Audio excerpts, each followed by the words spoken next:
आदित्य माथुर जी, राधे राधे महाराज जी, आपके चरणों में कोटि कोटि प्रणाम। महाराज जी, मेरा प्रश्न यह है कि जैसे आप बताते हैं कि नाम जप से ही सब हो जाएगा, परंतु नाम जप में हमारी रुचि कैसे उत्पन्न हो? ये कैसे हो पाएगा कि हृदय से नाम भजन न होए संग बिनु, भजन बिना नहीं प्रेम, छिनहु भजन न छाड़िए, धरिए या ध्रुनेम। यदि भजनानंदी संत महात्माओं का संग हो, सत्संग हो, तो हमें रोज उसकी महिमा सुनने को मिले। हमें तो अगर रोज आप यहाँ नहीं आ सकते तो मोबाइल से तो सुन ही सकते हैं ना। तो हमारे अंदर रुचि पैदा होगी, जो हम सुनते हैं वही मनन होता है। जो हमारी महत्व बुद्धि नाम में हो जाए, जैसे हम रास्ते में जा रहे हैं और 5 रुपया पड़ा है, केवल 5 रुपया, हमारी महत्व बुद्धि तो पैर रुक जाएंगे कि नहीं रुक जाए, मन रुक जाएगा कि नहीं रुक जाएगा। अच्छा, आप लांग के चले जाओ तो मन बार बार चिंतन करेगा कि नहीं करेगा, 5 रुपये का करेगा। और कहीं 500 का पड़ा है तो झुक के उठाने की इच्छा आ जाएगी। तो रुपये में महत्व बुद्धि है तो देखो हमारा मन उसमें लग गया। अगर हमारी मन की वृत्ति धन रूप मानकर भगवान के नाम में लग जाए कि परम धन राधा नाम आधार, भगवान के नाम के बड़ा बल कोई नहीं, भगवान के नाम से बड़ा कोई ज्ञान नहीं, भगवान के नाम से बड़ी कोई संपत्ति नहीं, भगवान के नाम से बढ़कर कोई साधना नहीं, भगवान के नाम से बढ़कर कोई पुण्य नहीं, भगवान के नाम से बढ़कर के कुछ नहीं। भगवान भी दूसरे नंबर पर है, पहले भगवान का नाम है। भगवान से बड़ा भगवान का नाम है। भगवान ने तो अवतार के समय कुछ को ही तारा, नाम ने तो करोड़ों को तारा, असंख्यों को तारा, और तारते रहेगा और तार रहा है। इसलिए हम जब सत्संग सुनते हैं और नाम की महिमा सुनते हैं तब हमारी नाम में रुचि बढ़ती है। इसीलिए प्रथम भगति संतन कर संगा, पहली भक्ति है संतों का संग करें और शास्त्रों का स्वाध्याय करें। जो नाम महिमा से भरे हुए शास्त्र हैं, श्रीमद् भागवत है, रामचरितमानस है, और नाम महिमा की छोटी छोटी पुस्तिकाएं गीता प्रेस से निकली हुई हैं, आप उनको ले लीजिए, उनको पढ़िए। तो नाम में जब हमारी महिमा वाली बुद्धि हो जाए तब हमारा नाम में रुचि बढ़ती है। अभी नाम महिमाशाली नहीं दिखाई दे रहा। जैसे हमें अच्छा भोजन मिला तो नाम छूट गया, कोई दोस्त मिला तो नाम छूट गया, कोई काम में लग गए तो नाम छूट गया, क्योंकि नाम में महत्व बुद्धि नहीं है। अगर नाम में महत्व बुद्धि हो तो दोस्त से बात करते हुए भी अंदर चलता रहेगा राधा राधा, बात भी करेंगे और बीच बीच में राधा राधा भी बोल रहे, लगेगा कब ये बात बंद करे यार, मेरा नाम छूट रहा है।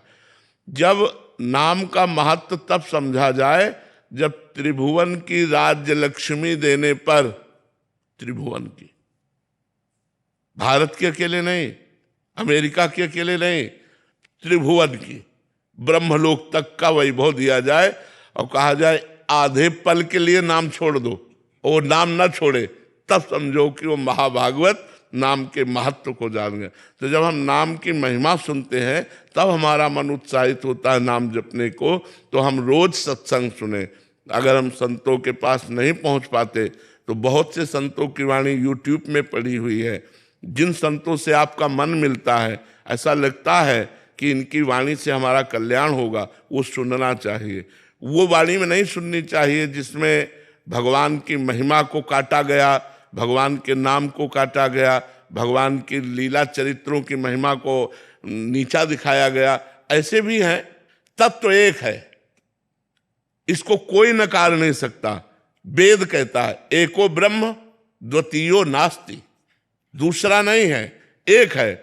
वही अवसर पड़ा राम बन गया, वही अवसर पड़ा कृष्ण बन गया, वही अवसर पड़ा वाराह बन गया, वही अवसर पड़ा कच्छप बन गया, वही मत्स्य बन गया। वो विविध अवतार, वही ये सब अवतार धारण किए हुए। ये जो एक दूसरे की कटिंग करते हैं, एक दूसरे की निंदा करते हैं, ये घोर अज्ञानी है, ये नरकगामी है। कोई भी हो, हम उच्च स्वर से कह रहे, क्योंकि वेद जो कहता है वही सबके लिए माननीय है। परमात्मा एक है, उसके रूप अनेक हैं।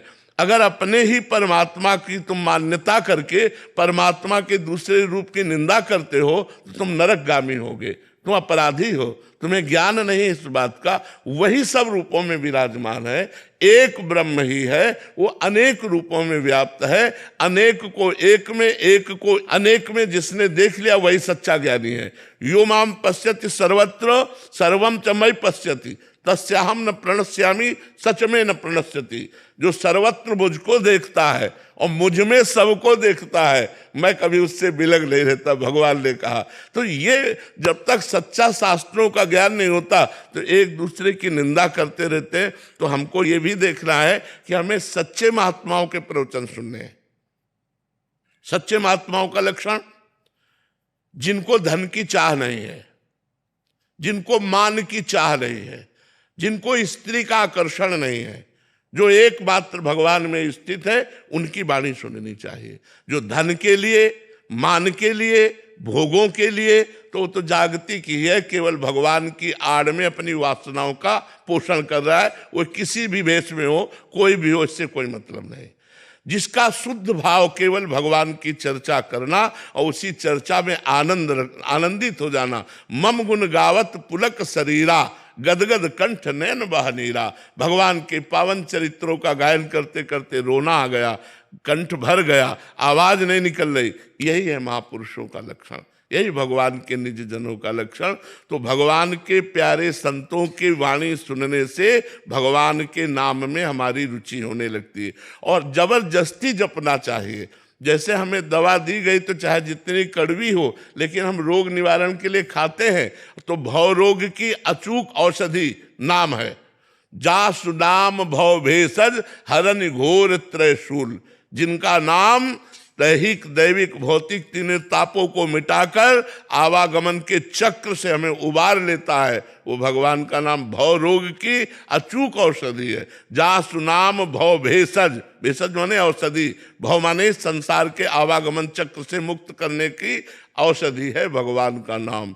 खूब नाम जप करो, बार बार सत्संग सुनो, तो हमारी नाम में रुचि हो जाएगी।